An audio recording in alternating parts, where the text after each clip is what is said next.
Hello there. Welcome to Book Talk. This is your host, Anthony Moirore. And at Book Talk, as you may know, we always have a guest come and talk about his book or her book. Today is no exception. We have one great guest with us who is known as Faith Alicia. And I hope I got that right. Did. Good job. Okay. So Faith Alicia is going to drive us into a subject that is very important today. It's called ED. Now, I just saw ED one day and I was wondering, what is ED? ED stands for eating disorder. Yeah. And a lot of people who are in recovery from eating disorder, we refer to it as ED. Oh, ED. So it's actually ED. not ED, it's ED. ED. ED. Okay. So Yes. here we have Faith Alicia, and she's going to talk about ED. And she's written a book, What Do You Do you see what I see? So Yes. without taking much more time, Faith, welcome to the show. Good morning. Thank you so much for having me. I'm grateful to be here. Yes, and we are really honored to have you. And let's go on and talk about Ed. Let's talk So about ED. first before we go, we dive into the subject. Can we know you a bit more, please? Sure. Yeah. So I am married for over 26 years and I have 3 children. Okay. Um, I manage my husband's office. Yeah. So I am a working mom, grateful that I can do a lot of the work from home virtually. Okay. And then my passion is writing. So I write romance fiction. And then this book has actually been in the making for about 9 years Okay.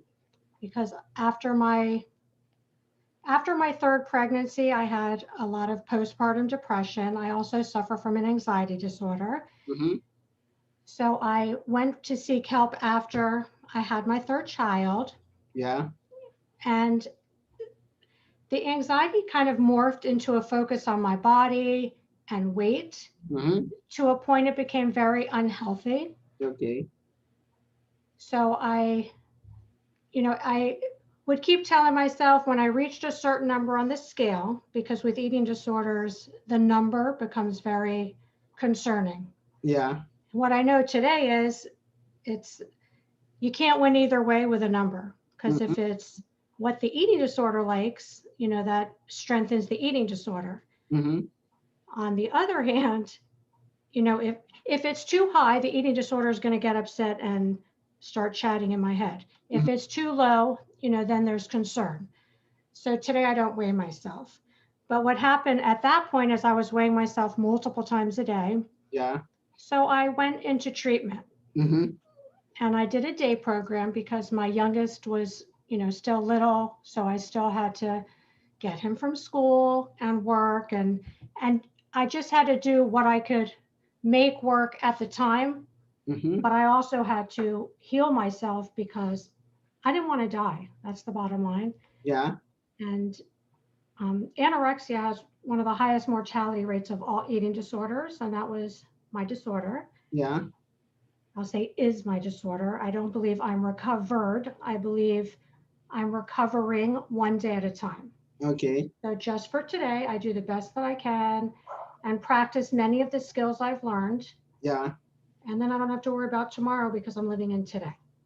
Oh, okay. Yes.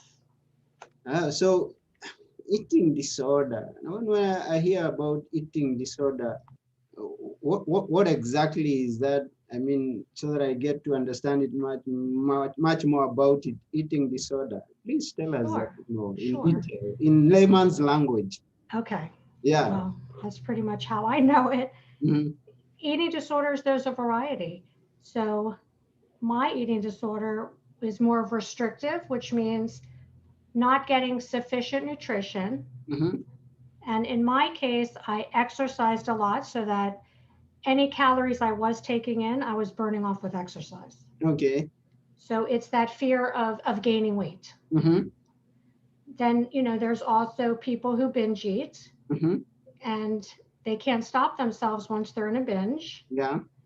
There's bulimia where people consume a lot of food and then purge it in some way, whether it's laxatives or vomiting, excessive exercise, Mm-hmm. avoidance restrictive intake disorder, where there's people that are afraid to eat, Mm-hmm. whether my daughter actually has a friend who suffers from this, and it's very sad, where he's so afraid to vomit that he has a hard time eating, Okay. but it affects his nutritional status. Uh-huh. And then we also have eating disorders otherwise specified. So what I try to focus on is that there are many eating disorders, Okay.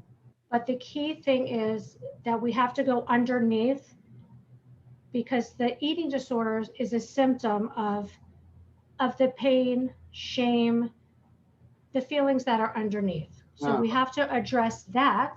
yeah. I view it similar to an alcoholic or an addict. Uh-huh. You can't deal with the stresses of life. Yeah. So using a substance to numb out. Mm-hmm. So I kind of view it as the same way. If I'm focused on my body and what I'm putting in my body and I have to exercise, I'm so focused on that, I'm not focused on what's going on inside. Mm-hmm. So it really comes back to coming within and just healing inside, because then the outside becomes less of the focus when I work on the inside. Oh. And I think this is, I have been through many support groups and I've been to treatment twice Mm-hmm. with people with varying eating disorders. And the key thing is, when you start getting to the feelings, we all relate, Okay. because it's feelings of rejection, feelings of abandonment, feelings of control. I Mm-hmm. can't control all these situations around me, but what can I control? Mm-hmm. I can control what I put in my body, Yeah. how much I exercise. Mm-hmm. And then when I engage in those behaviors, there's a lot of shame with it. Yeah. Like, why can't I do this? What's wrong with me? Mm-hmm. So it's a lot of isolation as well. So it's very important, I can't stress this enough, that have to have support when recovering from an eating disorder. It's not something we could be doing alone. Oh, okay.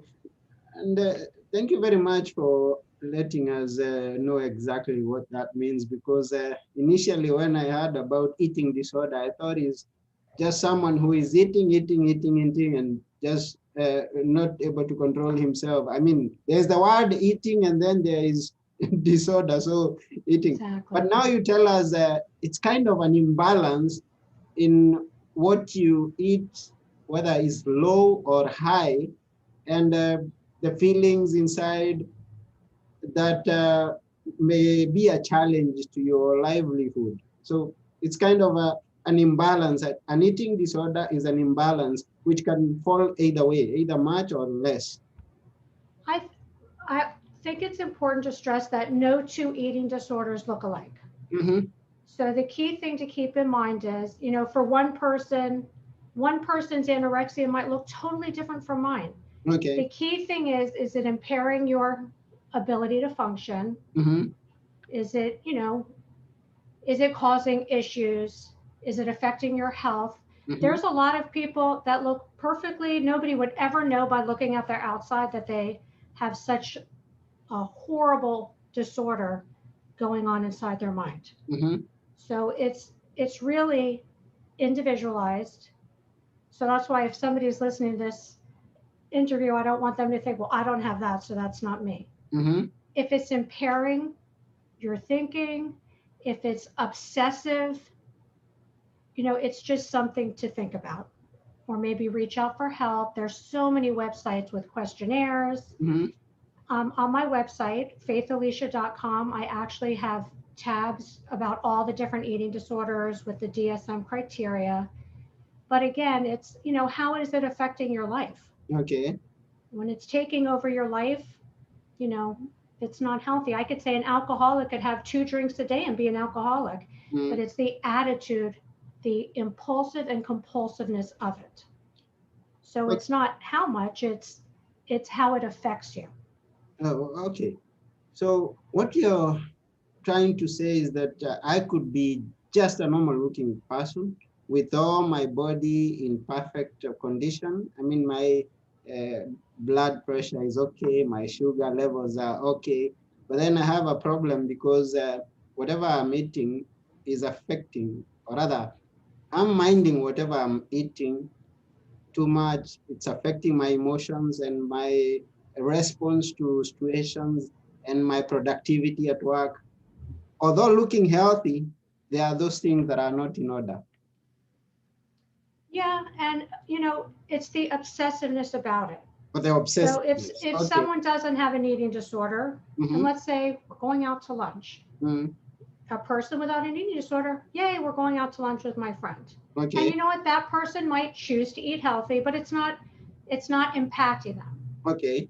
So someone with an eating disorder would be, what am I going to eat? I hope there's something on the menu that, that you start working yourself up about it where it becomes a whole to do.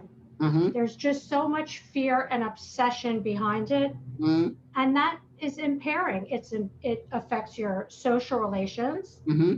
I mean, I've had when my youngest was younger and I did play dates with him, we would go to kids' houses and I would bring a little lunchbox with what I call safe foods. Mm-hmm. So these were foods that were safe for me to eat. Mm-hmm. And safe meaning I know I'm not going to gain weight. I've eaten them before, so I call them safe Mm-hmm. because I don't know what they're going to be serving.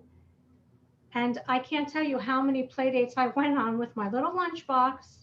And in my mind, it was, well, nobody will notice. They just think Faith eats healthy and, she has her snacks. Yeah.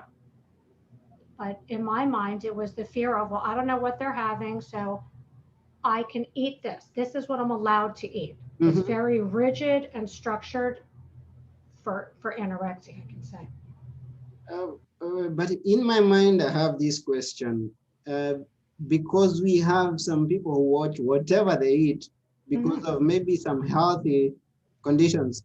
Some could be, I mean, they've been asked to watch their diet because they are either diabetic or they are undergoing this other disease or the other disease. And so they are very sensitive about what they eat. Could they also qualify to be in that category of eating disorder in a way if if it becomes too obsessive? If it's affecting, I have to speak for myself. If it's Okay. affecting my well being Mm-hmm.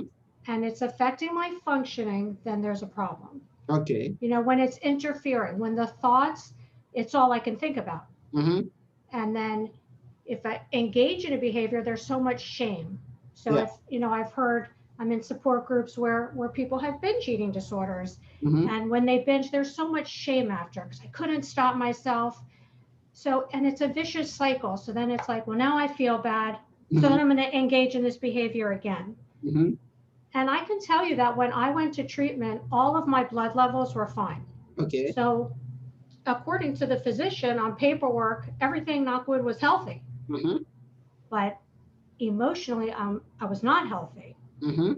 So, when I went to treatment, they make you go through a thorough, like, physical check, just, to see where you're at. And it's emotional. Okay.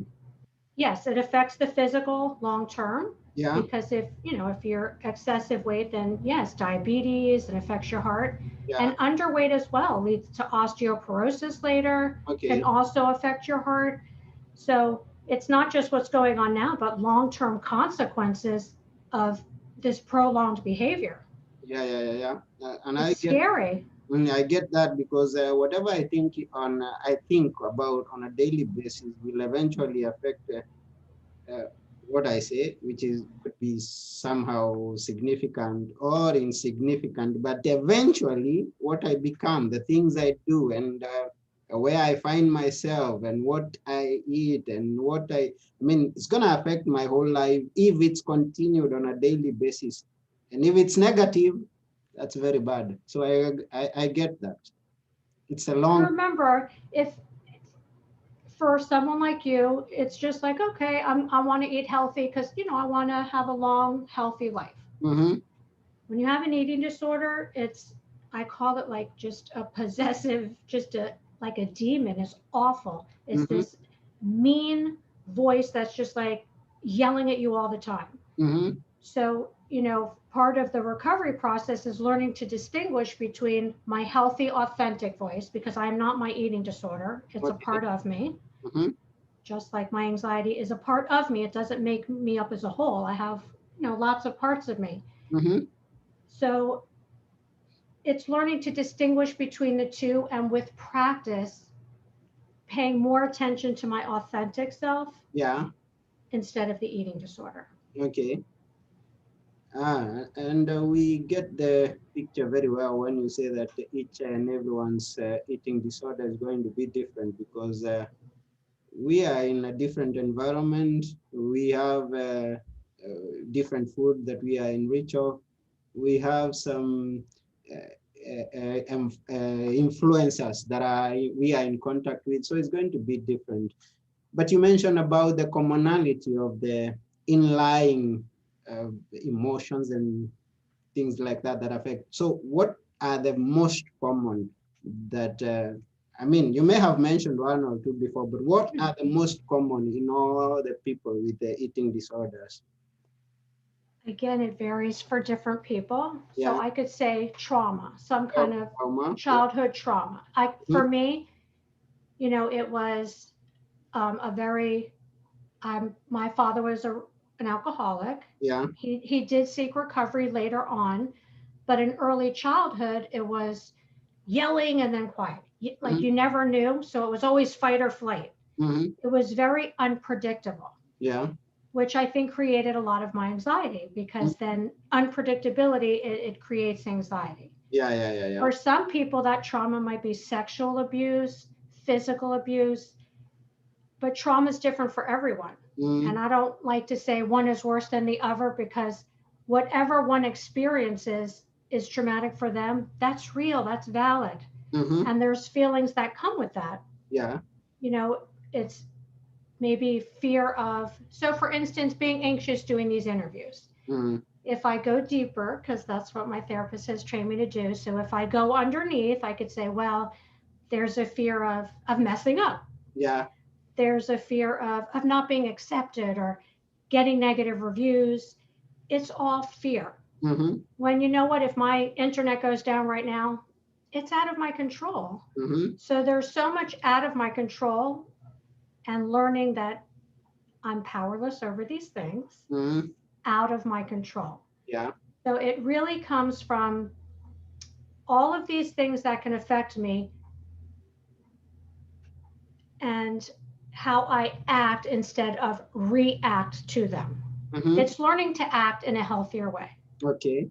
because I knew the eating disorder was unhealthy, but Mhm. it felt safe. Yeah. It was what felt comfortable for me. As bad as I knew it was for my health, and my family sees me just losing weight and losing weight. I felt terrible. So Mhm. much shame. I feel bad for my kids, but it's like that addiction. I couldn't help it, Mhm. because now this happened in the house.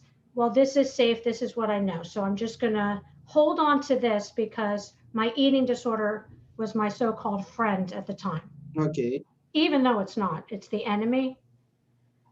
And I have to instead let my healthy voice say nicer things to myself, because I deserve more Mhm. than to live with that mean voice telling me things that are not true about myself. Okay. Ah. And It's a lot. yeah. Yeah. It's a lot. Yeah. I understand. I understand. And you talk of the fact that you're still recovering. You are still in recovery. Yes, And that's about 9 years since you first realized and you started working on yourself. correct. Into their full recovery in this journey. There are different schools of thought with eating disorders. There are people who are fully recovered, Yeah. and there's, organizations that do believe full recovery is possible from an eating disorder. Mm-hmm. For me, and again, I'm speaking for myself, Okay. when I first entered treatment, I was reading books on people that had recovered. Yeah. And in my mind, it's like, I'm not going to be able to do that. That's too hard, Uh-huh. because nobody feels as bad as I do. Mm-hmm. you know, it's a very, I hate to say self-centered, but it's so self-focused that nobody could feel as bad as I do. Mm-hmm. So recovered, I'm never going to achieve that. Yeah. So I had to take the stance of recovering, Yeah. that this is a journey. And my journey of recovery is a journey of self-discovery, self-awareness, learning about my needs, setting boundaries, which I never did before, Mm-hmm. and that I deserve. With all of this, it's, you know, the outcome is that I deserve. So I choose me first today. And Uh-huh. I know that sounds selfish, and it's not selfish, because, you know, it goes with that being in an airplane, and when the oxygen comes down, the mom is supposed, or the parent is, the father or the mother, whoever's with the child, is supposed to put the oxygen first and then put it on the child. Mm-hmm. If I can't breathe and I'm helping everyone else, I'm suffocating, I'm drowning. Yeah. So for me, and that's a lot of the techniques that the tools that I use in the book, Mm-hmm. are strategies that have worked for me and ones that have not. And that's why I say, you know, take what works for you, what doesn't, that's fine too, because we all have a different process and different tools and strategies that are going to work for us. Okay. So when I was in treatment, like I said, the books all focused on the books that I read, it was all recovered. Mm-hmm. And we had art therapy in treatment. Yeah. So we started, so I mean, if I just like, just to give you an instance. So I had pictures that I was drawing Okay. in treatment, and actually, look at that. The picture I opened is the cover of the book. Yeah.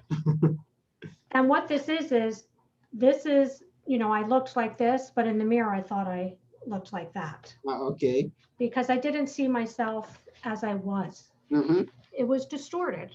Mm-hmm. So I kept drawing and meditating and kind of journaling about what I drew. Mm-hmm. But then I thought, how cool would it be to let the reader to do interactive? Mm-hmm. So here's what I get out of this. And now here's some food for thought for you to do, Mm-hmm. for you to journal, for you to discover these things. I have a whole section on needs because I worked so hard with my therapist on discovering my needs. Okay. So like, this is a lot of the activities in here are great to work on if someone's in therapy or in treatment or on their own. Yeah. And the beauty is that you can work through it many times, because each time we go back to something, we're in a different place. Mm-hmm. So we could say, I need to work on this more, or, oh, look at how far I've come from what I wrote last time. Mm-hmm. So I don't know. It took me a long time to release it because of shame. Mm-hmm. You know, I didn't want to put my private life out there, and this is me raw, Yeah. like everything. Uh-huh. But, you know I told you earlier that you speak of being a good person, Mm-hmm. and a good person is giving to others. Yeah, sure. When my father was in Alcoholics Anonymous, Mm-hmm. he was so giving of himself and being of service to others. Yeah. And he passed away 3 years ago Oh, sorry. from Alzheimer's. Mm-hmm.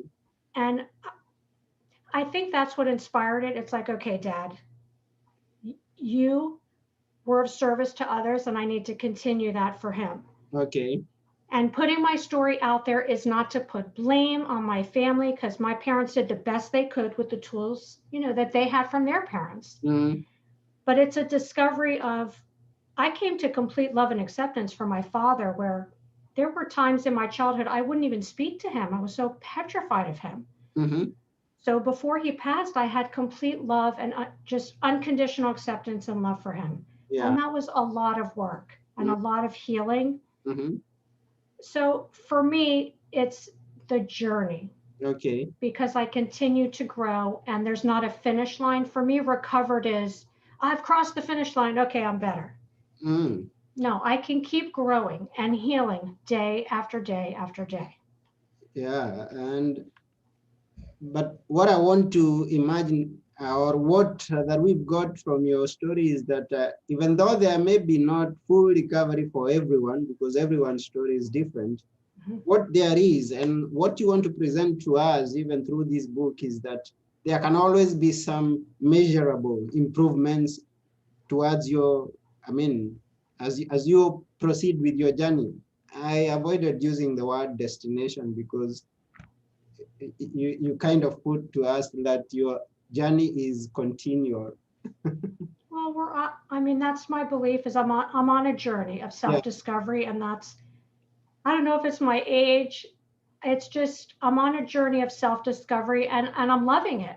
yeah, Even, and I'm not saying each day is happy. I mm, mean, I'm human, I have emotions. yeah, My son is leaving for California in 2 weeks, and okay, my heart is hurting. uh-huh, But that's okay. That it's just a feeling. yeah, I'm not going to let it suffocate me and, engage in eating disorder behaviors. I'm going to feel it mm, and just continue on. And you know what? A lot of the strategies in the workbook could be applied to anything in life.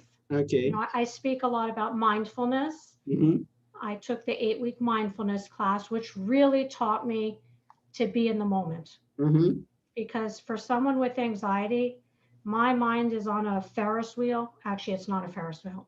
okay, maybe It's you like can a give us, spinning thing super fast because yes, that's how fast it goes. you can continue to give us a line of these strategies, one being mindful Sure. and So the, mindfulness, and there are YouTube videos on it. Like, I don't think you have to take the 8-week mindfulness class. I did.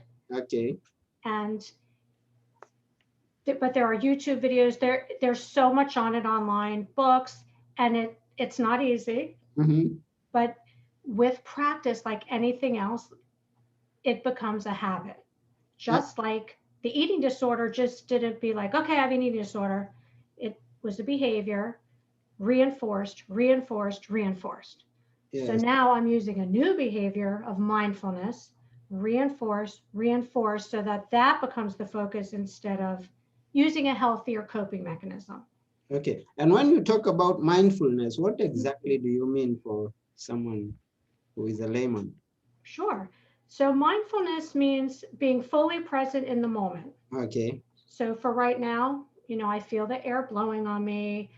The sun is shining outside. I'm talking with you, mm-hmm, sitting in my chair comfortable. yeah, I'm fully present in this moment. mm-hmm, I'm not an hour from now because my washing machine broke and I'm not very happy about that.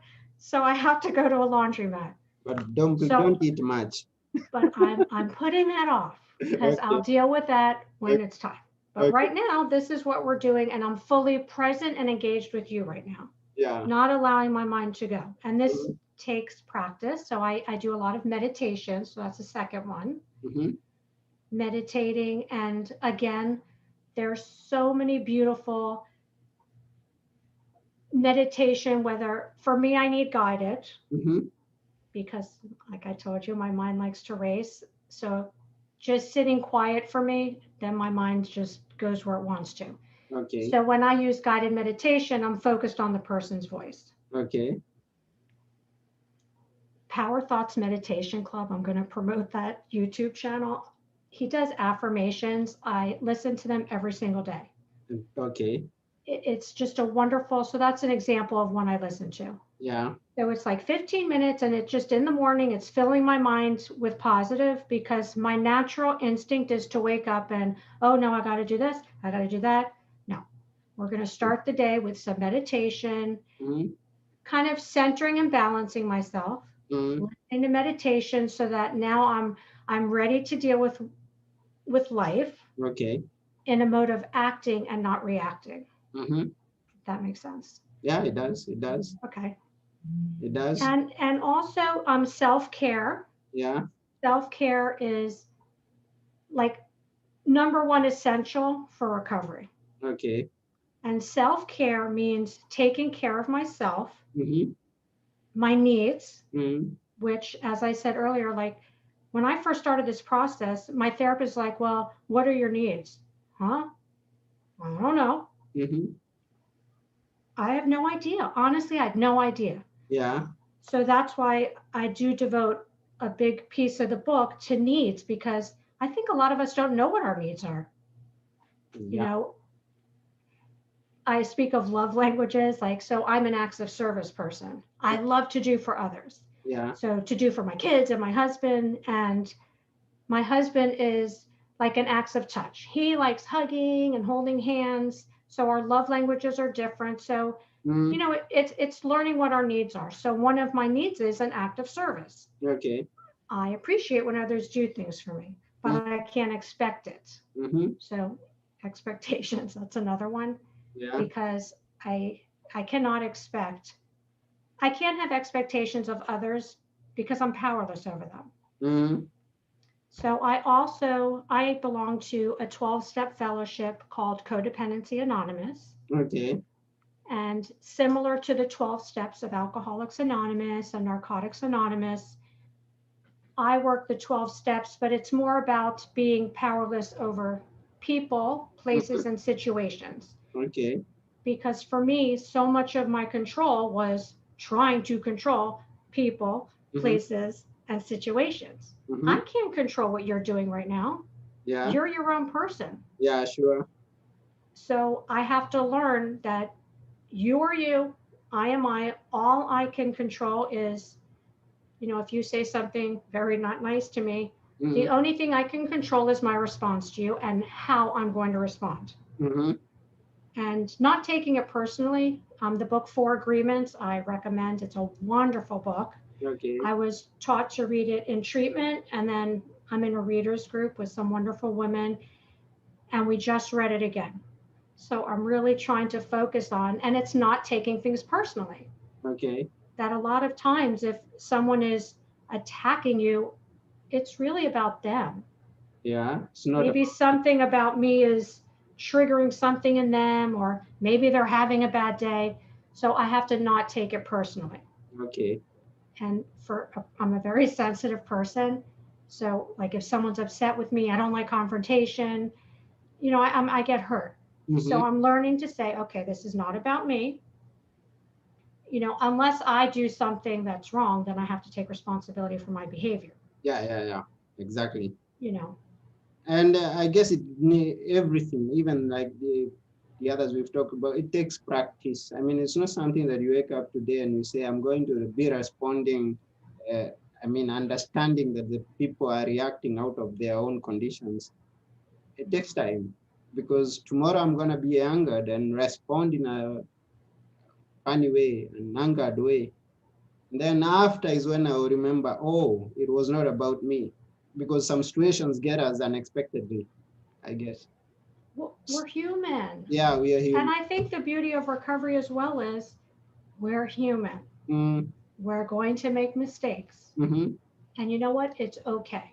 It's okay. If there's a relapse, because that's very common with eating disorders in recovery, it's not like, okay, I'm ready for recovery. I went to treatment 9 years ago and Uh, went again 2 years ago. yeah. So it's not like, okay, I'm all better now. No, Hmm. it has been a roller coaster of up and down, learning strategies, learning tools. Okay. It's and that's why I like the journey. It's a process. And I can be gentle with myself that when I mess up, I'm human. It's okay. In the past it wasn't. Yeah, we get that. And you highly suggest someone needs to have someone to work with. You have Codependency Anonymous, which Mhm. you're still a member of even now. Yes. Mhm.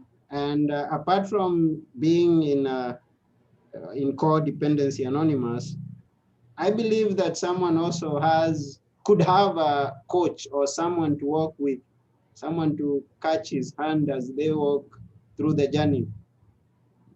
Do you do Yeah. that to some people? I mean, can we term them as clients? Do you have clients of your own whom you help guide?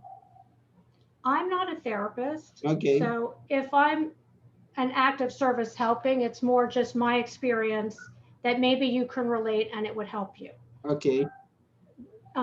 In the recovery world, we call it like a treatment team. Mm-hmm. So it's usually made up of a psychiatrist Okay, because there might be underlying anxiety, depression, bipolar. So first figuring out if, a lot of times eating disorder is comorbid, which means it occurs with another type of disorder. yeah, Not always, yeah. but so you want to just rule that out and see if there's, some kind of chemical imbalance. Mm-hmm.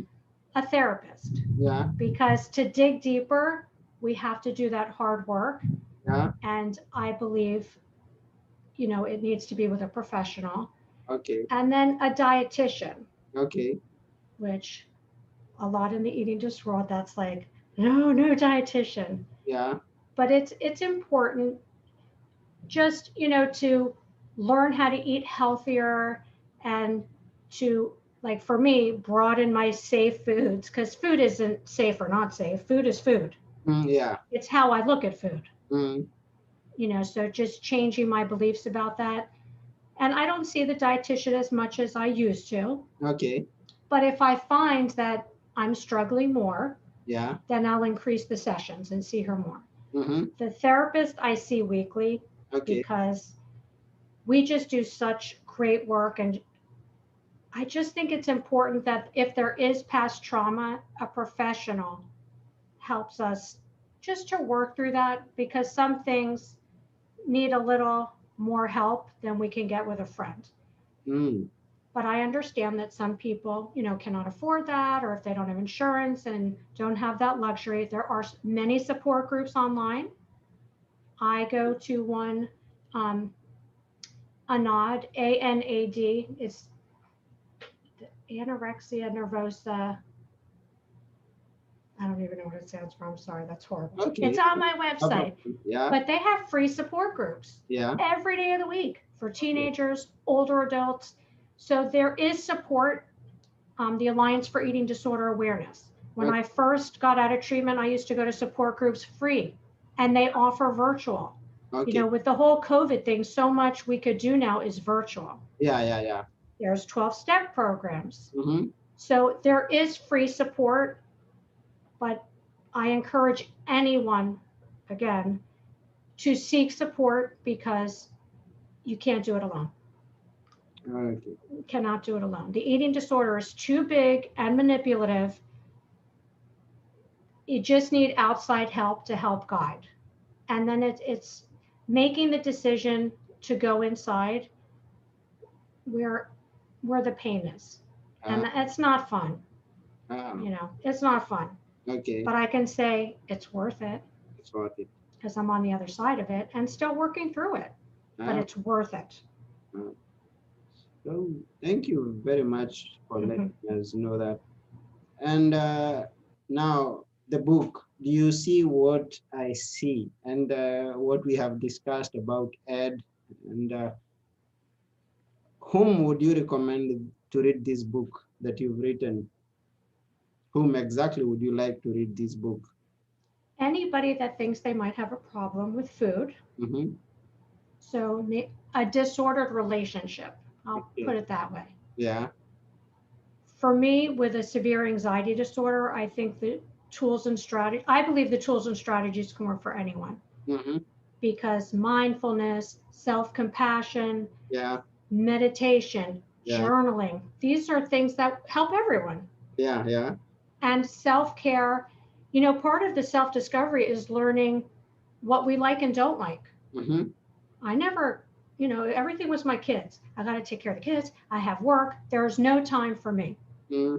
So now I make time for me. I love to read. I also write romance. I had told you that. Yeah. And that's been a very healthy escape for me. Okay.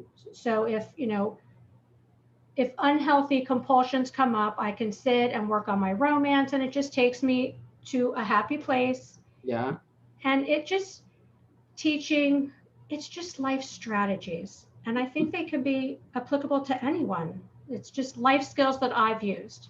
And there's tons in here. Like I said, pick what works for you. And if it doesn't, but it's trying different things and finding what works for you.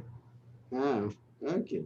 So we get that, and thank you very much for sharing that with us, and letting us understand Ed a bit more And than we did before we started. And I believe even by reading your book, we will get brighter experience. I mean, a better experience, a brighter perspective of how Ed is, how to manage Ed, and use even these strategies to apply in our own lives in other areas that we may want some improvement or some, yes, some success or some improvement, so to say, as we continue on our life's journey. So we really thank you for taking your time, sharing everything here with us.